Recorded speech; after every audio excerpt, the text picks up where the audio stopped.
Good morning po sa ating lahat. And this time, nandito pa rin po ang inyong Vegeman sa Indonesia. So, ang nasa screen po ninyo ay ang bunga po ng French bean. Sa iba, Baguio bean ang tawag sa Pilipinas. So, dito po sa Indonesia, ganyan po kahaba yung kanilang variety dito. And sa inyo pong screen, papakita natin yung itsura, paano po nila itinatanim dito. Sa Pilipinas, parang sitaw, mayroong isang tulos, doon gumagapang. Sa gawing keso naman, meron din yung silang yung parang ampalaya na ginagapangan, may trellis din. So dito, simple trellis po yung ating ipapakita. Ay naka-plastic mulch yung kanilang French bean kasi ito po isang demo. Pero sa tingin ko, pwede rin naman na walang plastic mulch. So dito po sa mixing video ito, makita ninyo, ito yung itsura sa kanila. Ayun, ang variety name dito, talawang.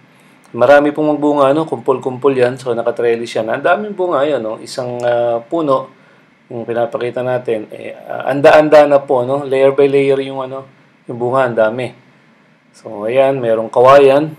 Simpleng kawayan lang, Ayun, paha lang. Meron ding poste, syempre, na patayo. Ang daming bunga.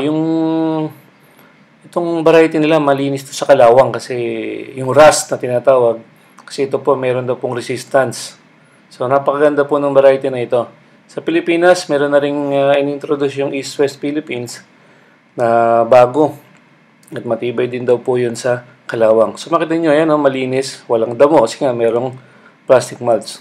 Sa mga gustong magtanim nito sa Pilipinas, kung gusto nyo medyo magtipid, pwede rin naman pong walang plastic mulch, lalo na po kung tagaraw. Pero pwede nyo rin pong subukan. Sa dami po ng bunga, nitong ganitong klaseng variety, posible po na kumita rin po tayo kahit naka-plastic mulch.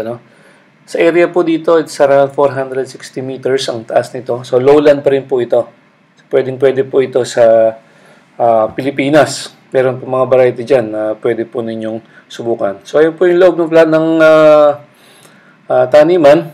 Ayan, naka plastic mulch, madaming bunga. So, madali pong i-manage itong ganitong klase ng tanim. So, pwede po ninyo itong subukan. Ayan, simple lang po yung trellis nila. May pahalang na kawayan. Tapos, yan, ang daming bulaklak. So, marami pa pong ibubunga yung tanim na ito.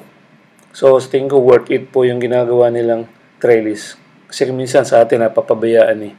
So, ito mukhang maganda po yung ganito na naka-trellis po, naka-plastic mulch. So, ganun lang po, try nyo po, magtanim po tayo ng French bean o Baguio bean. So, maraming pong salamat sa mixing video na ito. And please subscribe po sa ating channel. Maraming salamat po.